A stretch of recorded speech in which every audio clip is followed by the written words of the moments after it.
gens, bonjour, bienvenue. J'aimerais vous entretenir d'un petit sujet pendant une paire de minutes, ça va aller vite. On en parlait ce matin avec des amis à la distillation, et Christophe et Lohan, mignons, je vous conseille leur champagne, fabuleux, et leur page Instagram qui est gérée de main de maître par Alexandra, qui fait des publications remarquables. Hein. Oh bah oui, ça peut pas être Christophe. Oh bah il en a à l'âge de pierre, au Nokia, mais il cherche encore l'antenne. Ah bah non, du gens sympathiques les deux là. Oh, pas fufute, pas fufute. Il faut du bon champagne, mais ils sont pas fufute. Oh, enfin bref, quoi qu'il en soit, on en parlait avec ses amis qui, après ce que je viens de dire, ne le sont plus forcément, hein, parlaient de pollution. Alors pas de la nôtre. Mais de la vôtre, si, de la vôtre. Parce que nous, on fait gaffe, vraiment. Ça peut paraître un peu bizarre, tout ce qu'on dit, vous entendez des chiffres à droite et... Non, si, je vous promets qu'on fait gaffe. Et notamment dans les vignes où il y a des habitations. J'étais ce matin dans les hauteurs de Mardeux, dans un lieu-dit qui s'appelle les Champs-Fleuris, entouré de jolies maisons. Et les gens ont raison, puisqu'ils sont super bien là.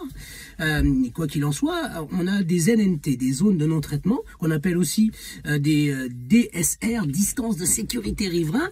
En gros, ce sont des distances qui sont de 0 à 10 mètres dans lesquels il n'est interdit de mettre du produit. Par exemple, si vous traitez en conventionnel, vous n'avez pas le droit de traiter à moins de 10 mètres de ces habitations-là. Et si vous êtes en biocontrôle, c'est 5 mètres ou 0.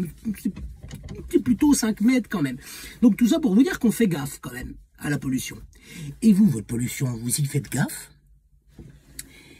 Quel est le cheminement intellectuel quand on a un masque et qu'on le balance par terre? À quel moment on se dit pas « je suis un gros dégueulasse, je suis en train de faire une bêtise ». Dans une parcelle, j'en ai retrouvé 4. Alors c'est le long d'une voie, certes c'est sympathique, une vue magnifique sur la vallée de la Marne, je conçois parfaitement, vous alliez y marcher, vous promenez, vous baladez votre chien en deltaplane, voire même en trottinette et patin à roulettes. Mais vos masques, popoche là. On les met dans la popoche, les masques.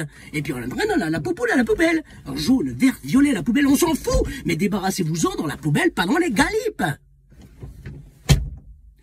Tant que j'y suis. Les mégots, les clopes. Oh, vous fumez bien, vous en prenez. Je m'en fous complètement. Hein. Comme beaucoup, j'ai fumé. Hein. Faites ce que vous voulez. Mais les filtres, pareil. À quel moment vous vous dites pas, quand je balance ça par la portière de ma bagnole ou tout simplement en marchant, à quel moment vous vous dites pas, je suis un gros dégueulasse, je suis en train de polluer. Un jour, on va les retrouver dans l'océan, dans le trou du cul des tortues. Les pauvres, déjà, elles ont déjà des cotons-tiges dans le nez. Alors, elles sont pas fuchutes non plus, celles-là. Hein. Putain, quand elles les ont dans le nez, elles auraient pu comprendre que c'était dans les oreilles que ça se mettait. Quoi qu'il en soit, on met pas en cause la mentalité des bêtes.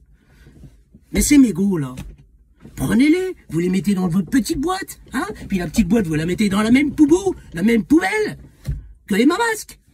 Ou mieux, si vous n'avez pas la boîte, vous le mettez, votre mégot, dans la popoche. De toute façon, vous puez déjà la clope, un peu plus ou un peu de moins que ça peut bien faire. Hein?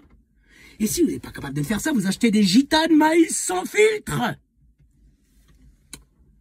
Voilà. C'est tout ce que j'avais à dire. Bonne Saint-Valentin. Bon week-end.